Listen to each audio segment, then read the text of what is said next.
ഓം ശരവണഭവായ നമഃ. ഇത് കനക്ചൗരി.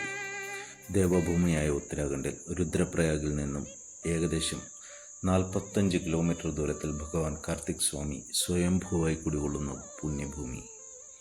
ഭഗവാൻ തൻ്റെ ശരീരത്തെ രണ്ടായി വിഭജിച്ച് ഹൃദയഭാഗത്തിലുള്ള അസ്ഥികൾ സൂക്ഷിച്ച സ്ഥലം. അവിടെയുള്ള ഗ്രാമീണന് ഒരു സ്വപ്നദർശനം നൽകി അനുഗ്രഹിച്ചുകൊണ്ട് വിശദീകരിച്ചു നൽകിയ സ്ഥലം. സമുദ്രനിരപ്പിൽ നിന്നും ഏകദേശം 3050 മീറ്റർ ഉയരത്തിൽ സ്ഥിതി ചെയ്യുന്ന വനനിബിഡമായ മലകളാൽ ചുറ്റപ്പെട്ട ഏകദേശം 3.5 കിലോമീറ്ററിനടുത്ത് നടന്നു കയറി ചെല്ലുന്ന സ്വർഗതുല്യമായ അമ്പലം. സ്ഥിരമായി പൂജയും നവംബർ-ഡിസംബർ മാസങ്ങളിൽ മഞ്ഞുപാളികളാൽ നിറയുന്ന ഹിമാലയ ഗിരിശൃംഗങ്ങളുടെ നടുവിൽ കുടികൊള്ളുന്ന കനക്ചൗരി കാർത്തിക് സ്വാമി മന്ദിർ. രുദ്രപ്രയാഗിൽ നിന്നും വനനിബിഡമായ മലകൾക്കിടയിലൂടെ ഞങ്ങൾ യാത്ര തുടങ്ങി.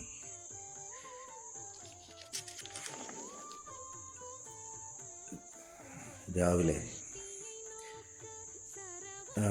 പോകുന്ന വഴികളിൽ വന്യമൃഗങ്ങളെക്കുറിച്ചുള്ള ബോർഡുകൾ കാണപ്പെട്ടു. കൂടാതെ രാത്രിയിൽ ചോപ്ത എന്ന ഗ്രാമത്തിലൂടെ ഞങ്ങൾ കടന്നു പോകുമ്പോൾ വണ്ടിയുടെ വെളിച്ചത്തിൽ ഒരു പുള്ളി റോഡ് മുറിച്ച് കിടക്കുന്നത് കണ്ടു. കൂടാതെ നിരവധി കാട്ടുപൂച്ചകളെയും. രാത്രിയിലൊക്കെ അവിടെ സെക്യൂരിറ്റിക്കായിട്ട് വണ്ടിയിൽ പോകുന്നവർ പുറത്തിറങ്ങാതിരിക്കുക. അങ്ങനെ ഞങ്ങൾ രാത്രി 10 മണിയോടുകൂടി കനക്ചൗരിയിലെത്തി.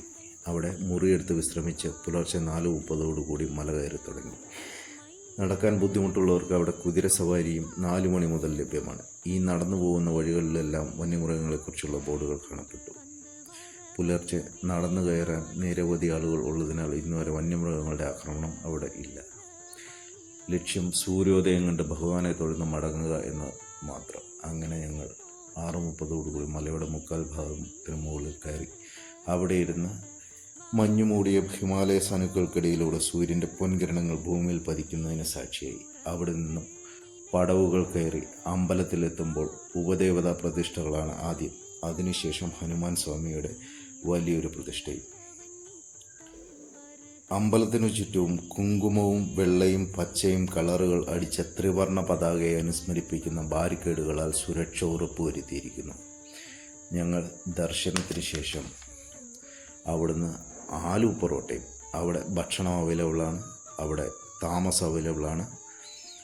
അവിടുന്ന് ഞങ്ങൾ അമ്പലത്തിൽ പ്രാർത്ഥനയും പൂജയും എല്ലാം കഴിഞ്ഞ് അവിടുന്ന് തിരിച്ചിറങ്ങി താഴേക്ക് വരുമ്പോൾ അവിടെ ഒരുപാട് ഉത്തരാഖണ്ഡിലുള്ള ലോക്കലായിട്ടുള്ള ആൾക്കാർ ഭക്ഷണവും പാകം ചെയ്ത് അവിടെ താമസ സൗകര്യം എല്ലാം ഒരുക്കി. അതെല്ലാം അവർ റെൻറ്റിനും അവരുടെ ഒരു നിത്യ ചിലവ് എന്നുള്ള രീതിയിൽ അവരവിടെ ചെയ്യുന്നുണ്ട്.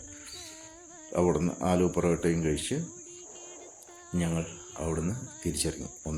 തണുപ്പുള്ള പ്രദേശമായതിനാൽ ഞങ്ങൾ ചെന്നപ്പോൾ രാത്രിയിൽ നല്ല തണുപ്പായിരുന്നു. നമുക്ക് അവിടുന്ന്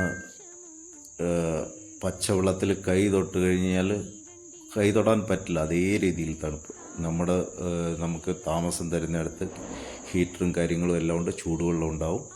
അതെല്ലാം ഉപയോഗിച്ച് നമുക്ക് ഫ്രഷായി അവിടുന്ന് ഇറങ്ങാം. രാവിലെ 4:30 പോകാൻ വേണ്ടി രാവിലെ എണീറ്റ് കുളിച്ച് ഞങ്ങൾ 4:30 നടന്നു തുടങ്ങി. ഞങ്ങളുടെ കൂടെ വേറെയും അവിടെ തന്നെ മുറിയെടുത്ത ആൾക്കാരുണ്ടായിരുന്നു. നമുക്ക് സുരക്ഷയ്ക്കോ അങ്ങനെയുള്ള ഒരു പ്രശ്നങ്ങളും ഉണ്ടായിരുന്നില്ല. അങ്ങനെ ഒരു നല്ലൊരു അനുഭവം. കാർത്തിക് സ്വാമി മന്ദിർ കനക്ചൗരി. അവിടെ പോയി ഹിമാലയ ദർശനവും കഴിഞ്ഞു. അതിൻ്റെ പ്രത്യേകത എന്താണെന്ന് വെച്ച് കഴിഞ്ഞാൽ, നമ്മളിങ്ങനെ രുദ്രപ്രയാഗിൽ നിന്നും ഒരുപാട് മലകൾ കയറി മുകളിലെത്തിക്കഴിയുമ്പോൾ അതിൻ്റെ മുകളിൽ വേറൊരു മല.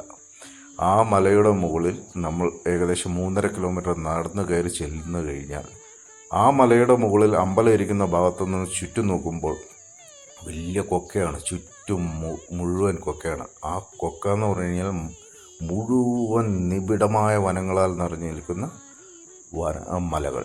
ആ മലകളുടെ അവസാനത്തിലായിട്ട് ഹിമാലയം. ആ ഹിമാലയം മുഴുവൻ മഞ്ഞ് മൂടി കിടക്കുന്നു. ഭയങ്കര ഒരു അനുഭൂതിയാണ്. നമുക്ക് പറഞ്ഞറിയിക്കാൻ പറ്റാത്ത ഒരു ഫീലിങ്സാണ് അത്.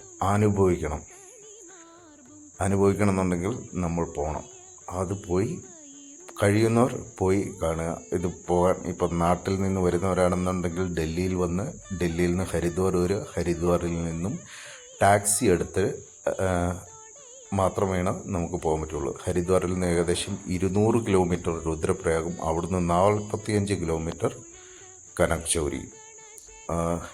സുഖമായി നല്ല രീതിയിൽ നമുക്ക് അധികം ചിലവില്ലാത്ത രീതിയിൽ പോകാൻ പറ്റുന്ന ഒരു രീതിയാണ് ഞാൻ പറഞ്ഞത്. ഈ വീഡിയോയിൽ നിങ്ങൾക്ക് കാണാൻ പറ്റുന്നുണ്ടാവും, ഈ മലകളാൽ നിറഞ്ഞു നിൽക്കുന്ന ഒരു സ്ഥലം. പോരാത്തതിന് തണുപ്പ്.